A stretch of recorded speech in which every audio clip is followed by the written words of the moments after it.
Tekan sinyal penurunan kecepatan kenaikan suku bunga acuan. Seberapa besar sentimen ini mempengaruhi minat pelaku pasar untuk kembali memburu aset keuangan di emerging market seperti Indonesia? Kita ke Pak Alvaro terlebih dahulu.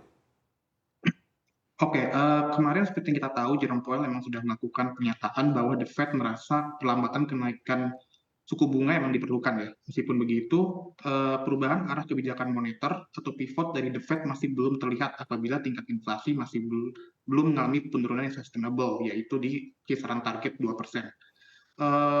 Tetapi pidato tersebut membuat adanya dampak jangka pendek ya yang terjadi, yaitu fenomena penurunan yield dari obligasi Amerika Serikat khususnya untuk tenor menengah dan panjang.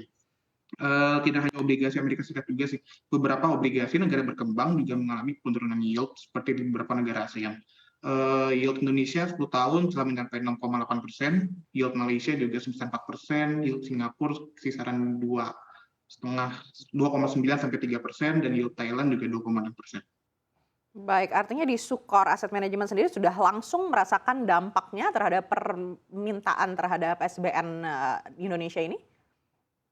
Betul, dari indeks obligasi aja sudah menunjukkan adanya penguatan harga ya. Baik, sesignifikan apa yang dirasakan di Sukor saat ini? Saat ini untuk beberapa fund khususnya fund obligasi pemerintah sudah menunjukkan adanya kenaikan juga seiring dengan menguatnya harga SBN. Baik, kita akan beralih ke Ibu Telisa. Ibu Telisa, kalau tadi menurut aset manajemen ini mereka sudah merasakan langsung dampaknya SBN mulai diburu. Anda lihat seperti apa dampaknya untuk ke depannya? Iya, ini kan tadi seperti Mas Alvaro ya, kita kalau saya kan dari view ekonomis ya, ekonomis tidak hanya melihat dari sisi jangka pendek, tetapi juga dari jangka menengahnya. Jadi artinya apa namanya, faktor-faktor yang mempengaruhi ya, in the short term ini memang menimbulkan positif ya, setelah beberapa saat kita Oktober kan sempat agak banyak outflow ya.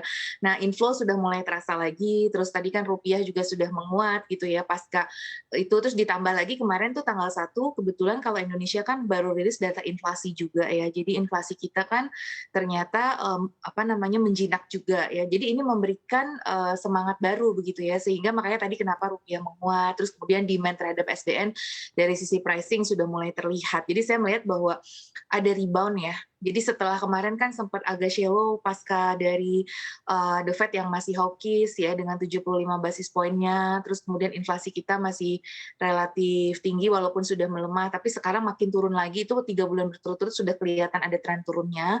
Timbul harapan baru bagi pelaku pasar, ditambah dengan kemarin Amerika juga baru mengumumkan ternyata pertumbuhan ekonominya juga cukup baik ya.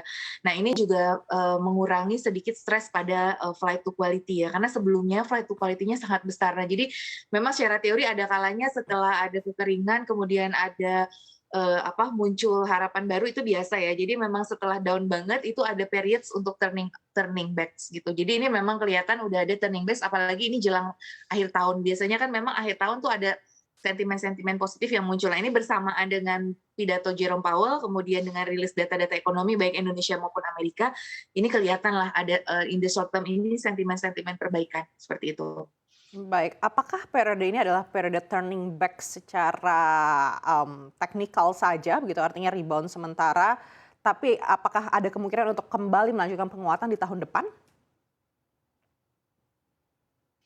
Iya, itu pertanyaan yang bagus ya, Mbak. Jadi artinya benar, kita masih wait and see juga, tapi secara, kalau lihat dari, data-data ya, bahwa ini tekanan ini, seharusnya memang, semakin berkurang ya di tahun depan. Jadi memang kalau ini memang menjinak gitu ya, terus kalau kita bisa mempertahankan narasi growth story kita, walaupun memang kalau di quarter 1 memang tekanan-tekanan atau downside risk itu masih ada ya. Jadi artinya bahwa ini kan sentimen sementara di pasar, tapi kemudian kan kalau memang Indonesia sendiri bisa menjawab challenge ini dengan tetap mengendalikan inflasinya. Jadi Indonesia itu kan kuncinya ini bisa akan terus rally dampak positif kita terhadap capital inflow selama satu kita bisa menjaga inflasi kita. Terus yang kedua bisa menjaga rupiah kita supaya tidak melebihi psikologis 16.000 karena kemarin pemerintah kan bilang udah siap-siap nih dengan 16.000 ya. Tapi kalau lebih dari itu lagi, nah itu yang khawatir ada negatif sentimen lagi. Jadi selama kita bisa menjaga external sustainability kita dan inflasi kita, itu harusnya dampak positif ini bisa kita jaga ya sampai nanti di kuartal 1 seperti itu. Tapi itu tetap challenging ya, karena tadi dengan sejumlah resiko restlasi yang disebut oleh Pak Gubernur BI kemarin di pertemuan BI tahunan ya, itu disebut bahwa ada peluang ada potensi ataupun ada challenge dari sisi restlasi. Nah, kalau itu semua bisa kita handle ya ini masih bisa berlanjut gitu ya. Kuncinya tadi di pengendalian inflasi sama pengendalian devisa untuk juga menjaga rupiah kita supaya jangan terlalu melebihi dari level psikologis yang terlalu melemah seperti itu. Kuncinya Baik. juga di devisa ya, kita bagaimana menarik devisa kita dan respon kebijakannya.